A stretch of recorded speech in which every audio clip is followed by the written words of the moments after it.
नमस्कार दोस्तों, रिपब्लिक भारत के डिजिटल प्लेटफॉर्म पर आप सभी का बहुत बहुत स्वागत है। मैं हूं आपके साथ वैभव मिश्रा।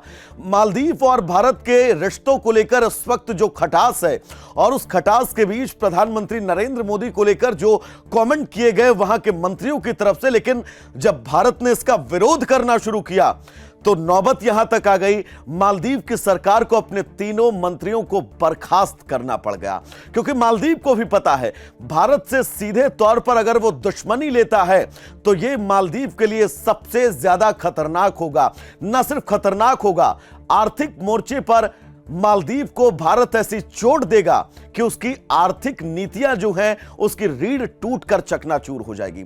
ऐसा हम क्यों कह रहे हैं? अगर हम ये समझे कि मालदीव भारत पर किस तरह से अर्थव्यवस्था को लेकर निर्भर है, तो सबसे पहले अगर बात करें तो भारत और मालदीव के बीच व्यापार के आंकड़ों को आप देखें तो समझ जाएंगे कि मालदीव हम पर कितना निर्भर है। साल 2022 में भारत ने $495 मिलियन का माल मालदीव को निर्यात किया, जबकि सिर्फ 5.94 मिलियन का माल खरीदा।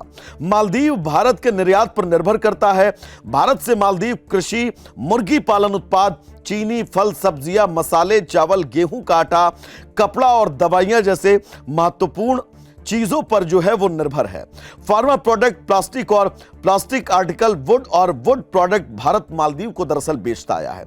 अगर भारत ने मालदीव पर थोड़ी तलखी और दिखाई तो यकीन मानिए मालदीव के अंदर खाने पीने तक की दिक्कतें हो जाएंगी, क्योंकि जो आम दवाइयां हैं, पैरासीटामोल, ब्रोफीन, ऐसी दवाइयों तक के लिए मालदीव भारत पर ही निर्भर है। और ये मालदीव को पता भी है, जिसके चलते मालदीव सरकार का ये फैसला सामने आया कि उन्होंने अपने इन तीनों मंत्रियों को बर्खास्त कर दिया है। अगर थोड़ा सा इतिहास में जाएंगे तो मालदीव को भी पता है कि भारत ने उसकी किस कदर मदद की है, किस हद तक मदद की है। लेकिन चीन के पोस्टर बॉय जो राष्ट्रपति अब बने हैं, इन राष्ट्रपति के बनने के बाद यह तय था भारत और मालदीव के रिश्तों के बीच ये स्थितियां जरूर आएंगी। लेकिन मालदीव को पता है भारत से पंगा लेना मालदीव के लिए आने वाले वक्त में बहुत महंगा पड़ने वाला है, और जिसकी वजह से उन्होंने एक्शन भी दिखाया, अपने तीनों मंत्रियों को तत्काल प्रभाव से बिना देर किए बर्खास्त कर दिया। बात क्योंकि टूरिज्म को लेकर मालदीव हमेशा से अपनी अर्थव्यवस्था को सबसे मजबूत करने की कोशिश करता आया है और टूरिज्म सेक्टर मालदीव की अर्थव्यवस्था की रीढ़ है। लेकिन टूरिज्म भारत पर कैसे निर्भर है, अगर इसको हम आपको विस्तार से समझाने की कोशिश करें तो दरअसल मालदीव की अर्थव्यवस्था अपने टूरिज्म पर बहुत ज्यादा निर्भर करती है, जो कि विदेशी मुद्रा आय और सरकारी राजस्व का सबसे बड़ा सोर्स है। टूरिज्म सीधे तौर पर मालदीव की जीडीपी का लगभग चौथाई हिस्सा है और परोक्ष रूप से जीडीपी का बहुत बड़ा हिस्सा।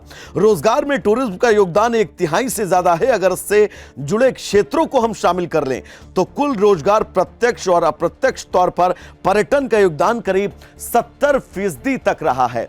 सबसे महत्वपूर्ण यह है, अगर ज्यादा पीछे ना जाएं, 2023 के आंकड़ों की बात करें तो पूरे टूरिज्म में से 11% से ज्यादा भारतीयों का पहुंचना मालदीव में हुआ, जिन्होंने मालदीव की अर्थव्यवस्था को बूस्टअप दिया। ऐसे में अगर मालदीव भारत के साथ रिश्तों में खटास लाता है तो यकीन मानिए मालदीव को घुटने पर आने में वक्त नहीं लगेगा।